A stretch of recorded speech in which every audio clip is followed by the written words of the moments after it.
Hari ijambo nshaka kubabwira, mbwira abantu bose bakunze kuvuga ariko ritari ryo. Abantu benshi baravuga ngo kugira ngo uhabwe umwuka wera ugomba kuja gusenga, ugomba kwiyiriza, ugomba kuja mu butayu, ugomba gushakisha Imana, ugomba kuja mu misozi, ugomba kuja mu buvumo kugira ngo uhabwe umwuka wera. Ariko dusomye Bibiliya, ijambo ry'Imana ntabwo ariko Bibiliya ivuga.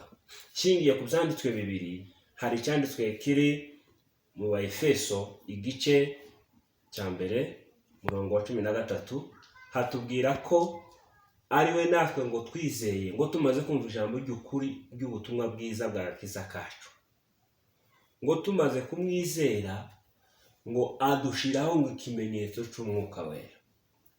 Umwuka wera ntabwo ari umusaruro w'amasengesho, ahubwo amasengesho ni umusaruro w'umwuka wera, kuko ni umwuka wera ukuyobora gusenga. Dushingiye kuri icyo cyanditswe, umuntu ahabwa mwuka wera ashirwaho ikimenyetso na Yesu Kristo. Iyo Yesu Kristo amaze kubona ko yizeye uwo ari we, akizera ijambo rye. Bibiliya kandi ikatubwira muri Yohana ni amajambo Yesu yavuze ubwe, igice cya 7 murongo wa 37 na 38.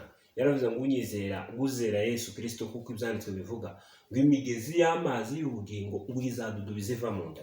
Ni ukuvuga ngo condition igisabwa cya mbere kugira ngo umuntu ahabwe umwuka wera si ukuja gusenga, si ukwiyiriza, si ukuja kuwushakisha.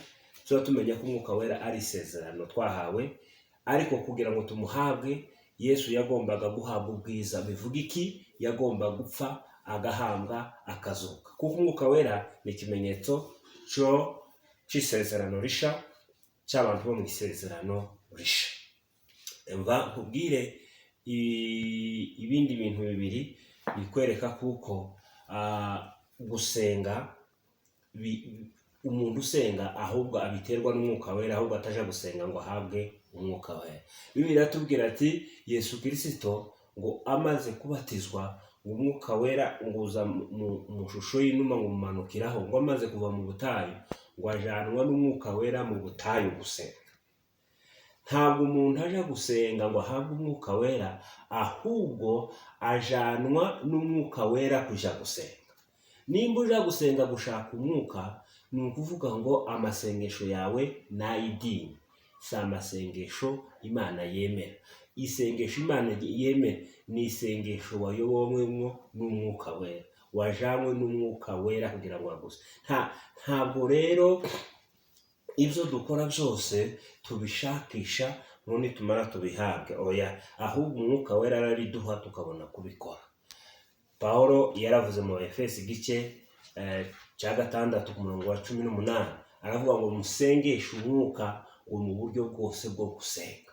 Nta muntu wemereye gusenga adasengesheje umwuka, kibyemewe.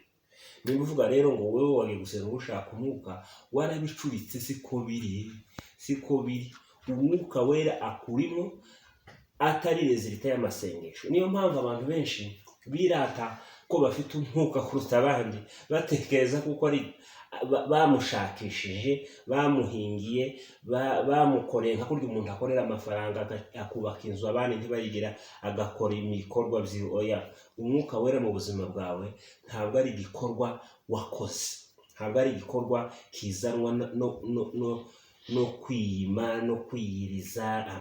Umwuka wera azanwa no kwizera ijambo rya Kristo, no kwizera ijambo ry'Imana, no kwizera Yesu Kristo, nawe akamushiraho nk'ikimenyetso. Iyo wizeye Yesu Kristo, kuko kandi biratubwira ngo udafite umwuka wera si uwa Kristo. Ikindi cyanditswe biravuga ngo igihe kiraje kandi kirasohoye. Yesu aravuga ngo ubwo bazasenga Data bagomba kumusenga mu kuri no mu mwuka. Nta bintu Imana yemera bitarimo umwuka.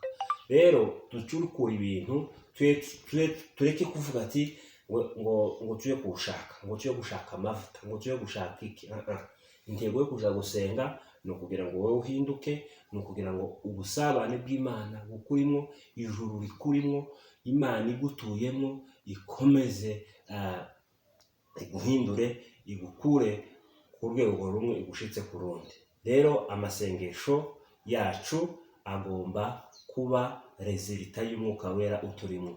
Tugomba kuba tuyobowe n'umwuka, ahubwo ntitugomba kuja gushaka umwuka. Umwuka ntibamushakisha, bizera Yesu akamuhabwa, kandi Yesu Kristo ni nawe mwuka. Ni naco kimenyetso c'umukristo. Imana ibafashe kandi ibagirire neza. Amen.